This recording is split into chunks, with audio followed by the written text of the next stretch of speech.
ஆமா அழுக்கா இருப்போம், கருப்பா கலையா இருப்போம், ஒன்னா உசுரா இருப்போம். புள்ளிங்க இருக்காங்க என்னோட இல்லாம யாருக்கும் தவளுண்டு நீ இல்ல தவளத்தாவே நில்லையே ஆளு நண்பாடி நெஞ்சுக்குள்ள குடியிருக்கும்.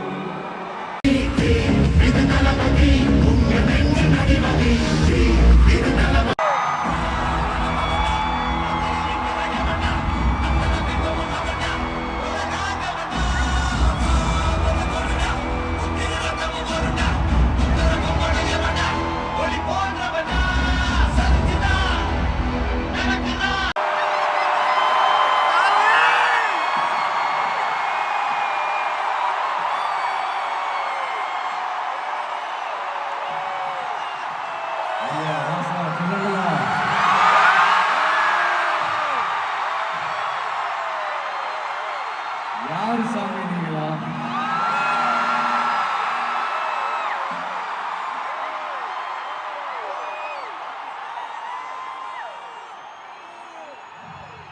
என் நெஞ்சில் குடியிருக்கும்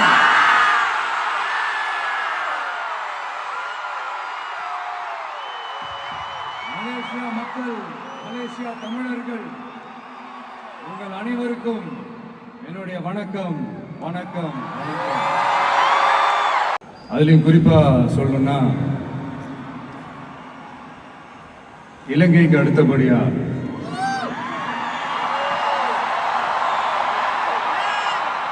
அதிகமான தமிழர்கள் வாழ்ற ஊர்னா நம்ம மலேசியான்னு சொல்லலாம்.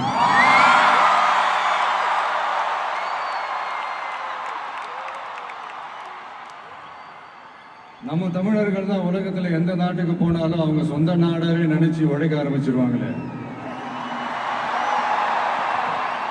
அப்படிதான் நீங்க பாத்தீங்கன்னா இந்த மலை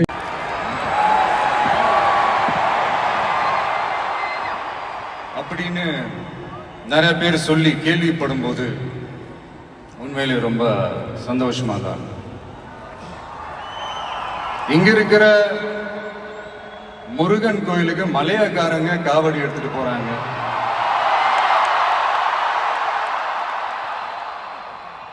இங்க இருக்கிற சைனாக்காரங்க ரொம்ப அழகா தமிழ் பேசுறாங்க. அப்படி நம்மளுடைய தமிழ, நம்ம மொழிய, நம்ம கலாச்சாரத்தை, நம்ம பண்பாட்டை இன்னும் உயிரோட வச்சிருக்கிற நம்ம மலேசியா தமிழர்களுக்கு இந்த நேரத்தில் என்னுடைய நன்றியை தெரிவிச்சுக்கிறேன். அது மட்டும் இல்ல, இத்தனை வருஷமா நீங்க தமிழ் சினிமாவுக்கு கொடுத்திருக்கிற அந்த ஆதரவு கொஞ்சம் நெஞ்ச ஆதரவு இல்லைங்க, மிகப்பெரிய ஆதரவு. இந்த ஓவர்சீஸ் பிசினஸ்ல எல்லாம் நிறைய நாடுகள் இருக்கு. அதுல ரொம்ப முக்கியமான மார்க்கெட் இந்த மலேசியா மார்க்கெட்னு சொல்லுவாங்க.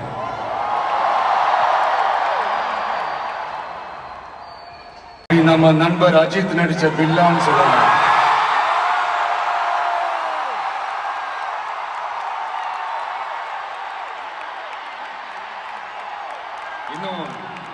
இன்னும் நிறைய படங்கள் இருக்கு. என் படங்கள்ல காவலன், குருவி எல்லாம் எங்க ஷூட் வந்தப்போ ரொம்பவே சப்போர்ட்டிவா இருந்திருக்கிறீங்க. யாதும் ஊரே யாவரும் கேளீர்னா அது நீங்க தாங்க.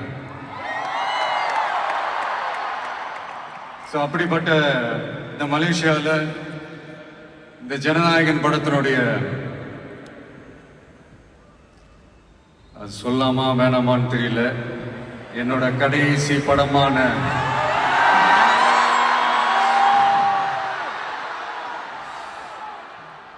I know it's a little painful, right? என்ன பண்றது, சரி அதை விடுவோம். இந்த ஜனநாயகன் படத்தினுடைய இந்த ஆடியோ லான்ச் இங்க அணியோட கான்சர்ட்லயும் சேர்ந்து நடக்கிறது உண்மையிலே ரொம்ப பெருமையா இருக்கு. பிளஸ் இந்த மலேசியா கவர்மெண்ட்டுக்கும் இந்த நேரத்தில் என்னுடைய நன்றியை தெரிவிச்சு.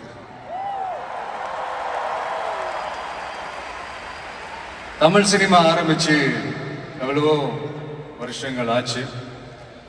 அவ்வளவு வருஷங்கள்ல நம்ம தமிழ் மக்களுடைய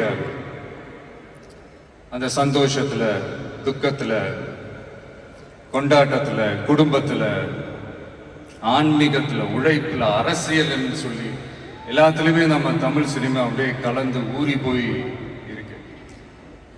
அப்படிப்பட்ட இந்த தமிழ் சினிமாவில் நானும் ஒரு சின்னதா ஒரு புள்ளியா இருந்திருக்கேன் நினைச்சு பார்க்கும்போது உண்மையிலேயே சந்தோஷமாக ப்ரௌடா தான் ஃபீல் பண்றேன்.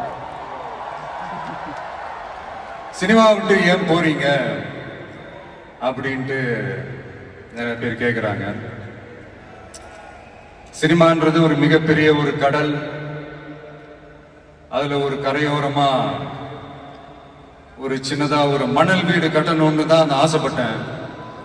பட் அதே ஒரு மாளிகையா மாத்தி தந்தது நீங்க எல்லாரும் தான், என் ரசிகர்களாகிய நீங்க எல்லாரும் தான்.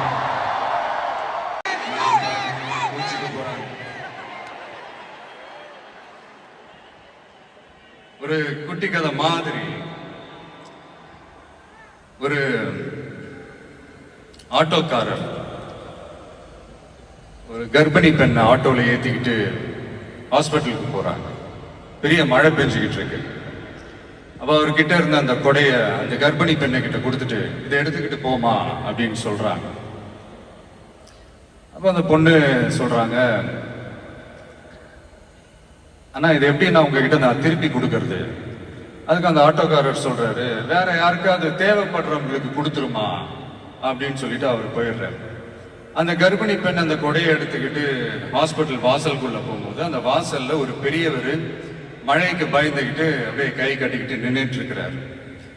அந்த கர்ப்பிணி பெண் அந்த கொடையை அந்த பெரியவர்கிட்ட கொடுத்து, ஐயா இதை எடுத்துட்டு போங்க ஐயா அப்படின்னு சொல்றாங்க.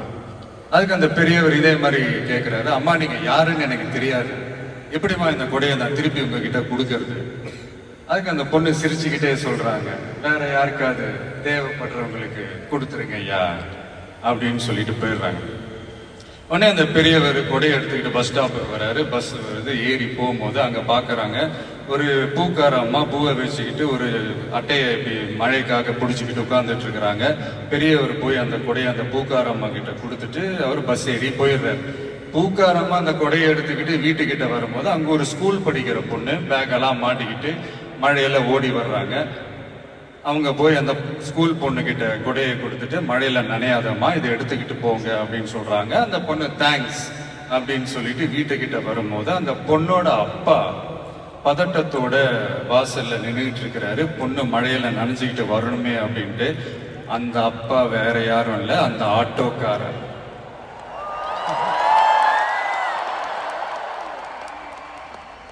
அந்த குடை அவர் கொடுத்த குடை. So the moral of the story is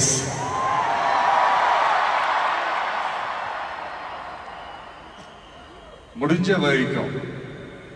வரைக்கும் எல்லாருக்கும் சின்ன சின்னதா ஒரு நல்லது, சின்ன சின்னதா ஒரு ஹெல்ப் அது செஞ்சு இருந்து பாருங்க. லைஃப் ஒரு மாதிரி ஜாலியா இன்ட்ரெஸ்டிங்கா இருக்கும்.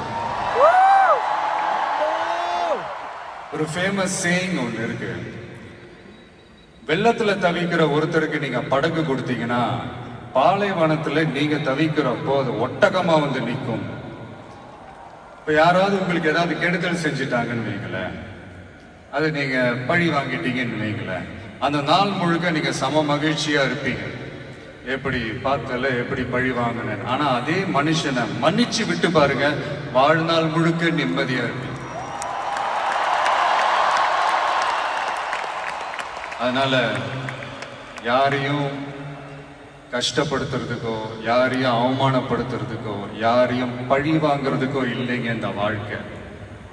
நான் முடிஞ்ச வரைக்கும் முன்னாடியே சொன்ன மாதிரி சின்ன சின்னதா ஒரு நல்லது, ஒரு சின்ன சின்னதா ஹெல்ப் இது செஞ்சு பாருங்களேன். எங்கேயோ ஒரு இடத்துல ஃபியூச்சர்ல உங்களுக்கு இது கை கொடுக்கும் அப்படின்னு நான் நம்புறேன். பிடிச்சிருந்தா எடுத்துக்கங்க, இல்லைன்னா விட்டுருங்க. Free advice. இப்போ இந்த ஈவெண்ட், இந்த ஹீரோ ஆஃப் திஸ் ஈவெண்ட்டுக்கு வருவோம், மிஸ்டர் அனிருத். அவருக்கு நான் ஒரு பேர் வைக்கலான் இருக்கேன். MDS. Anybody? Ramya, can you guess? M Vijay, can you guess? MDS. MDS. தெரியல சார், நீங்களே சொல்லுங்க. Musical Departmental Store. அதாவது அந்த ஸ்டோரை திறந்து நீங்க உள்ள போயிட்டீங்கன்னா அன்லிமிட்டடா என்ன வேணுமோ எவ்வளவு வேணுமோ எல்லாத்தையும் எடுத்துக்கிட்டு ஹாப்பியா வரலாம். அது சாங்ஸா இருக்கட்டும், பிஜிஎம்மா இருக்கட்டும், இல்ல பேக்ரவுண்ட் ஸ்கோர்ல அந்த பிட் சாங்ஸா இருக்கட்டும், எஃபெக்ட்ஸா இருக்கட்டும், இந்த மாதிரி என்ன டிசப்பாயிண்ட் பண்ணதே இல்லை அனி.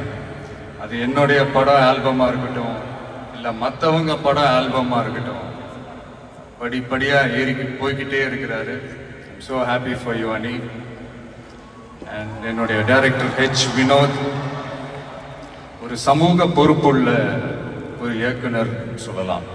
ஒரு கமர்ஷியல் படமாகவே இருந்தாலும் அதுல ஒரு சமூக பொறுப்புள்ள விஷயங்கள் சொல்லணும், சில நல்ல ஐடியாலஜிக்கல் விஷயங்களை சொல்லணுன்றதுல ரொம்ப கவனமா இருப்பாங்க. ஆல்ரெடி ரெண்டு வாட்டி படம் பண்றதா இருந்தது. ஸோ அதெல்லாம் மிஸ் ஆகி இந்த ஜனநாயகன் படத்துல 2 பேரும் சேர்ந்து ஒர்க் பண்ணதுல ரொம்ப சந்தோஷம். அண்ட் என்னுடைய வில்லன் பாபி டியோல், அவருடைய ஸ்கிரீன் பிரசன்ஸே நெக்ஸ்ட் லெவல் தான். ஆக்சுவலா அவருடைய 2 முக்கியமான 2 படங்கள் தான் அதுலேருந்து இன்ஸ்பயர் ஆகி பண்ணது தான் பிரியமுடன், வில்லு எல்லாமே. சார், முக்கியமான படங்கள்னா அது என்ன படம் உங்களுக்கு தோண மாட்டேங்குது? அது எதுக்குமா? அதான் நான் ஷூட் ஸ்பாட்ல அவர்கிட்ட சொல்லும் போது இதே தான் நான் சொன்னேன். சார், உங்களுக்கே தெரியாம உங்க 2 படத்தை நாங்க சுட்டுட்டோம் சார் அப்படின்ட்டு. அவர் அப்படியே விச் மூவி அப்படின்னாரு. ஐயோ, நம்மளே வாய் கொடுத்து மாட்டிக்கிட்டோம். அதனால அது மாதிரி நிறைய இன்ஸ்பயர் ஆயிருக்கும் அவருடைய படங்கள் பார்த்து. அதுதான் சொல்ல வந்தேன். குடும்பங்கள் கொண்டாடும் டாட்டரா கூட மாறிடுவாங்க அப்படின்னு தான் நான் நினைக்கிறேன்.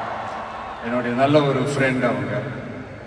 அண்ட் பூஜா, தமிழ் சினிமாவின் மோனிகா பெலுஜி, அவங்களுடைய நடிப்பா இருக்கட்டும், டான்ஸா இருக்கட்டும், ஸ்கிரீன் பிரசன்ஸா இருக்கட்டும், எல்லாமே next level. And Prakash Raj, ஜென்ரலா ஹீரோவுக்கும் ஹீரோயினுக்கு தான் நல்ல இந்த ஒரு கெமிஸ்ட்ரி ஒர்க் அவுட் ஆகும்னு சொல்லுவாங்கல்ல. எனக்கு ஆக்சுவலா எனக்கும் பிரகாஷுக்கும் நல்ல கெமிஸ்ட்ரி ஒர்க் அவுட் ஆகும். இந்த ஹீரோ வில்லன் அந்த காம்போ நான் சொல்றது கில்லி டேஸ்ல இருந்தே சொல்றேன். கில்லியா இருக்கட்டும், போக்கிரியா இருக்கட்டும், சிவகாசியா இருக்கட்டும், இல்லை இப்போ ஜனநாயகன் வரைக்கும் அந்த ப்ராசஸ்ல நான் ரொம்பவே என்ஜாய் பண்ணேன். தேங்க்யூ பிரகாஷ். முக்கியமாக என்னுடைய ப்ரொடியூசர் KVN சார், அவங்க ஆக்சுவலாக இந்த படம் 2023லயே அந்த பேச்சுவார்த்தை எல்லாம் ஸ்டார்ட் ஆயிடுச்சு. இந்த மாதிரி படம் பண்ண போறோன்ட்டு. அதே நேரத்தில் நான் வந்து என்னோட இந்த பொலிட்டிக்கல் சைடும் அது அந்த அனௌன்ஸ்மெண்ட்லாம் வந்துருச்சு. அப்போ நான் அவர்கிட்ட நான் கேட்ட ஒரே ஒரு விஷயம் தான் அவர்கிட்ட நான் கேட்டேன். சார், சும்மாவே என் படத்துக்கு பிரச்சனை வரும்,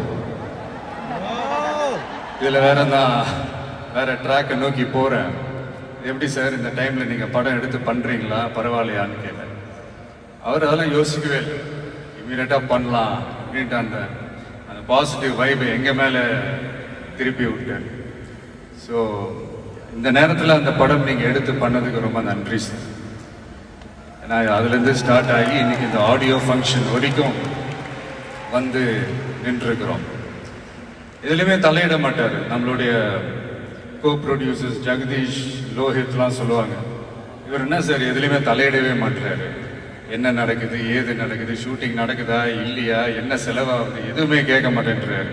அது ஒரு விதத்துல பிளஸ் ஆகவே இருந்தாலும் இன்னொரு விதத்துல மைனஸாகவும் இருக்குது அப்படின்ற மாதிரி விளையாட்டா சொல்லிட்டு இருப்பாங்க.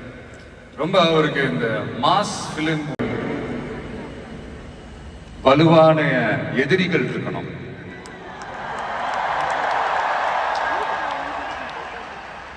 சும்மா வர்றவங்க போறவங்களால ஏத்துட்டு இருக்க முடியாது இல்லையா?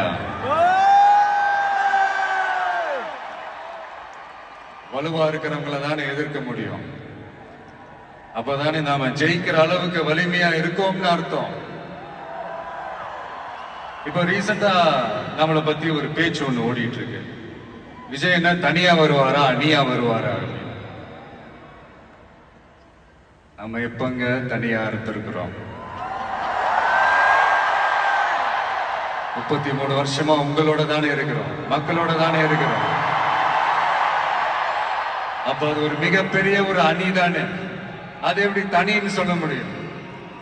இப்ப கூட பாருங்க, தனியா அணியான் விளக்கமா சொல்ல மாட்டேங்கிறாருன்னு உங்களுக்கு தோணும். சஸ்பென்ஸ் ஒண்ணு இருந்தா தானே கிக் இருக்கும். இதெல்லாம் கைத்தட்டலுக்காக நான் சொல்லல, மனசுல இருந்து பேசுறேன், மக்களுக்காக பேசுறேன். மக்களுக்காக பேசுறதோட மட்டும் நிப்பாட்டிடக்கூடாது, அதை செய்யணும். எல்லாத்தையும் விட முக்கியம் செய்யறத தான் சொல்லணும். So 2026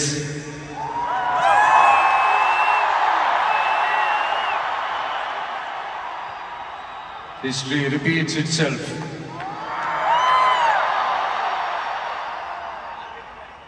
Let's be prepared to embrace it for the people. Thank you, Malaysia. Thank you once again.